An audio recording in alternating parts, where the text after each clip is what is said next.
Yang kedua, kata Seneca, tidak mudah mengajak orang kepada kebaikan dengan pelajaran. Lebih mudah melakukannya dengan teladan. Ini juga teman-teman pastinya sudah paham ya. Ngajar itu yang paling mudah ditangkap itu dengan contoh, dengan memberikan teladan-teladan. Daripada menghafalkan teori sholat, kan lebih baik langsung mencontohkan inilah sholat yang benar. Nah, ini persis seperti Kanjeng Nabi itu kan, shollu kama ra'aitumuni usolli. Pelajarannya itu ya dalam teladan beliau sholat itu. Itu akan lebih mudah dipahami, lebih masuk. Ada contoh-contoh konkretnya. Ini kalau yang kedua ini teman-teman mestinya sejak lama sudah bisa menerima bahwa memang yang bil hal itu lebih bisa masuk daripada bil qaul. Yang ada contoh nyatanya itu lebih bisa diterima daripada yang kata-kata dan ceramah saja. Mengajak pada kebaikan itu cara paling mudah, tunjukkanlah inilah kebaikan itu. Apalagi kalau dan inilah manfaat yang saya dapat dengan melakukan kebaikan itu. Oh, itu orang akan lebih tertarik untuk meneladaninya. Jadi dalam hal belajar ada dua hal penting ini yang saya ambil dari Seneca. Ada tiga hal yang lain. Yang ini mungkin penting untuk teman-teman apalagi yang mahasiswa. Ini hubungannya dengan buku dan tulisan. Ini kan banyak yang jadi aktivis-aktivis perbukuan ini teman-teman yang mendengarkan ngaji filsafat. Ada beberapa quotes dari Seneca yang mungkin menarik untuk teman-teman yang cinta buku. Kata Seneca begini, "Leisure without books is death, and burial of a man alive." Jadi kesenangan tanpa buku adalah kematian dan kuburan bagi seseorang yang hidup.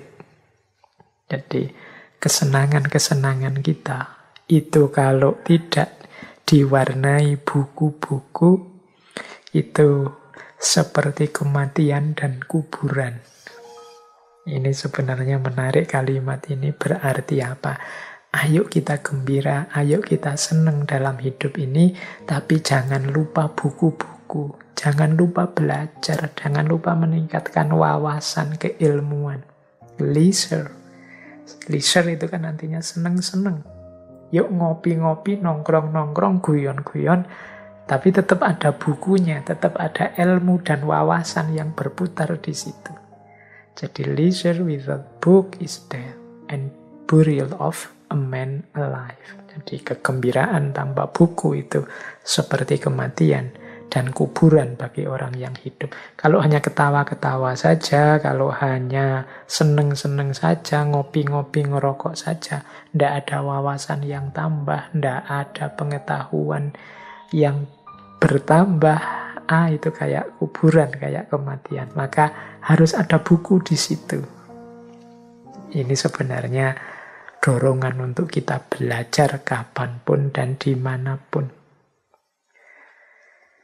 Nah, masih tentang buku, yang kedua, Seneca bilang begini, "It does not matter how many books you have, but how good the books are which you have."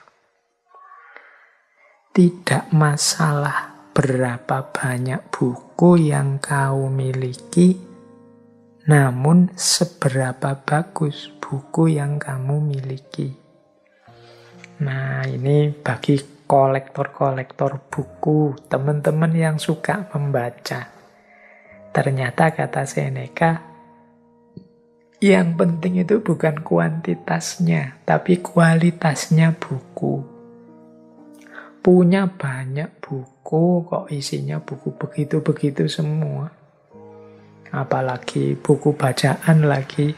Wah, itu berarti masalah. Jadi yang tidak masalah itu bukunya harus berkualitas. Jadi seberapa bagus buku yang engkau miliki, disitulah pengetahuan dan pikiranmu terbentuk. Karena bacaanmu kan menentukan pikiranmu, gagasanmu, caramu berpikir. Kalau buku-buku ndak penting, buku-buku apalagi ya, yang merusak yang engkau baca, ya seperti itulah nanti isi pikiranmu. Maka bacaan itu penting. It does not matter how many book you have. Jadi bukan masalah berapa banyak buku, tapi berapa berkualitas buku yang kamu miliki. Ini kalau saya ketemu Seneca, mau saya bilang, quotes ini kurang satu kalimat. Dan sejauh mana engkau membaca buku-buku itu. Karena banyak kan hari ini teman-teman itu yang statusnya hanya kolektor buku. Mungkin buku-buku berkualitas yang dimiliki, tapi ya jarang dibaca atau jangan-jangan tidak pernah dibaca, hanya jadi koleksi saja. Apalagi kalau buku-buku itu hasilin download. Wah, kita berlomba-lomba download.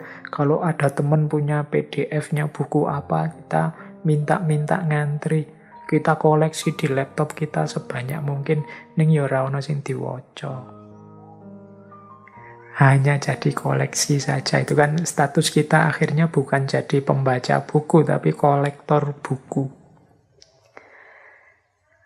Jadi ini bagi teman-teman yang suka dengan buku ya. Jadi semoga buku itu statusnya bukan barang koleksi. Cirinya buku bukan barang koleksi itu ya berarti dibaca beneran, bila perlu dicoret-coret, ditanda-tandai mana yang penting, mana yang bisa aku ambil, dan lain sebagainya. Jadi bagi Seneca tidak penting berapa banyak buku, yang penting buku-buku yang berkualitas. Saya tambah, yang penting lagi buku-buku berkualitas itu dibaca atau tidak. Kalau hanya dikoleksi, ya tidak ada gunanya. Nah, masih saya bawa lagi quotes tentang buku dan belajar ini dari Seneca. Beliau punya kalimat juga begini. Saya tidak akan pernah malu mengutip penulis yang buruk jika kalimatnya bagus. Nah ini kalau dalam dunia akademik namanya objektif. Jadi membaca buku, membeli buku, mengutip isi buku, itu tidak pertama-tama melihat siapa yang nulis, tapi melihat memang isinya bagus. Kalimat-kalimatnya mungkin isinya kebaikan, kebenaran yang perlu diikuti. Jadi kata Seneca, aku ndak malu ngutip penulis-penulis. Mungkin penulis ini dianggap orang buruk, tapi kalau ada bagian dari buku atau tulisannya itu yang menurutku baik dan bagus, yuk aku ambil. Jadi ini bahasa kita hari ini objektif. Ini mungkin pelajaran loh bagi kita. Hari ini kan kadang-kadang kita itu mau setuju atau tidak pendapat seseorang, ikut atau tidak pernyataan seseorang, kita lihat orangnya dulu, kita lihat afiliasi organisasinya dulu, kita lihat kemarin-kemarin dia jelek apa bagus. Kalau Seneca enggak, dia objektif saja. Orang ini mungkin bagi banyak orang dianggap penulis yang buruk atau orangnya memang buruk. Tapi di buku yang dianggap buruk ini ada bagian yang menurutku bagus. Ya aku kutip bagian yang bagus itu. Jadi yang bagus disebut bagus, yang tidak bagus ya disebut tidak bagus. Saya tidak malu meskipun ngutip tokoh yang mungkin bagi orang tertentu dianggap jelek. Karena seperti saya bilang tadi di depan, kadang-kadang dalam hal-hal yang buruk ada kebaikan yang bisa kita ambil, dan dalam hal-hal yang baik ada keburukannya, sehingga kita tetap harus kritis.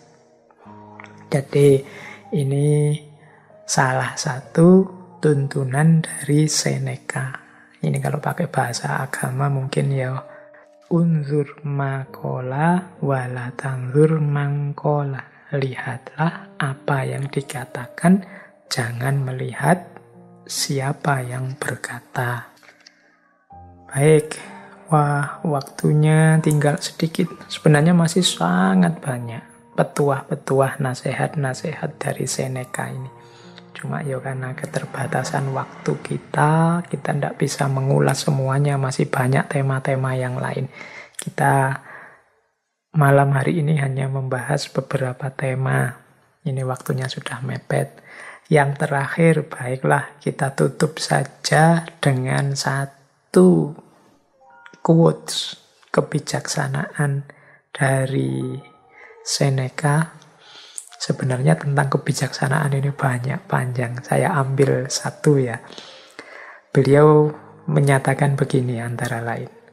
Setiap malam sebelum tidur, kita harus bertanya kepada diri kita. Yang pertama, apa kelemahan yang aku taklukkan hari ini? Yang kedua, kebajikan apa yang aku capai? Nah ini penting bagi kita ya, biar hari-hari kita itu senantiasa dari kebaikan menuju lebih baik. Dari kebenaran menuju lebih benar. Dari kekurangsempurnaan menuju lebih sempurna. Jadi ini Seneca nuntun kita, ayo sebelum kita tidur, mari kita introspeksi diri. Kalau bahasa agamanya muhasabah. Mudahnya begini. Yang pertama, mari kita bertanya, apa sih kelemahan-kelemahanku yang berhasil aku taklukkan hari ini? Misalnya, saya itu Pak, males ngaji. Alhamdulillah, hari ini aku bisa agak memaksa diri untuk ngaji. Wong ngaji itu baik. Saya tahu sejak lama ngaji itu baik, hanya saja akhir-akhir ini aku males ngaji. Sekarang aku sukses menaklukkan diriku. Aku sudah mulai ngaji sekarang. Itu jawaban dari pertanyaan tadi. Apa kelemahan hari ini yang aku taklukkan? Aku mulai ngaji. Contohnya begitu. Ya banyak kan kelemahan-kelemahan dalam hidup kita. Sudahkah kita berusaha menaklukkannya? Ya paling tidak kan sudah berusaha menaklukkan. Saya sudah berusaha tidak males lagi Pak. Saya sudah berusaha tidak mudah marah Pak. Saya sudah berusaha untuk sabar Pak. Saya sudah. Itu berarti perjuangan menaklukkan diri. Sebaliknya yang kedua, kebajikan apa yang aku capai. Kita kan oleh Allah juga selain kekurangan-kekurangan dianugerahi banyak kelebihan. Saya itu punya kelebihan kalau ngomong menyenangkan, Pak. Ini tadi saya pakai untuk menggembirakan teman yang sedang kesusahan. Itu kebaikan yang hari ini aku capai. Saya itu, di antara kelebihan saya adalah kepedulian pada sesama, pada teman. Hari ini saya banyak mengekspresikan kepedulian itu mungkin lewat WA atau lewat medsos yang lain. Itu namanya kebajikan. Saya itu sedikit-sedikit punya ilmu, punya wawasan tentang agama, Pak. Hari ini saya menularkan sedikit wawasan itu karena di rumah untuk adik saya, untuk keponakan saya, untuk saudara saya. Inilah kebajikan yang saya lakukan hari ini. Jadi ini teman-teman, salah satu tips dari Seneca. Yuk, setiap harinya sebelum tidur, itu kita tanya kepada diri kita dua hal ini. Apa perjuanganku mengatasi kekurangan kelemahanku hari ini? Yang kedua, apa tindakanku, apa perlakuanku yang menunjukkan kebajikan sesuai yang aku mampu hari ini? Jadi ini dua pertanyaan menjelang tidur. Ini mungkin nanti jadi kunci dari kebijaksanaan-kebijaksanaan hidup yang lain. Baik teman-teman, ternyata waktu kita sudah nyampe limit. Sudah 2 jaman kita mengulas gagasan-gagasan Seneca. Seperti saya bilang tadi, ternyata kita tidak bisa panjang lebar di banyak tema, hanya beberapa tema saja yang malam hari ini kita angkat.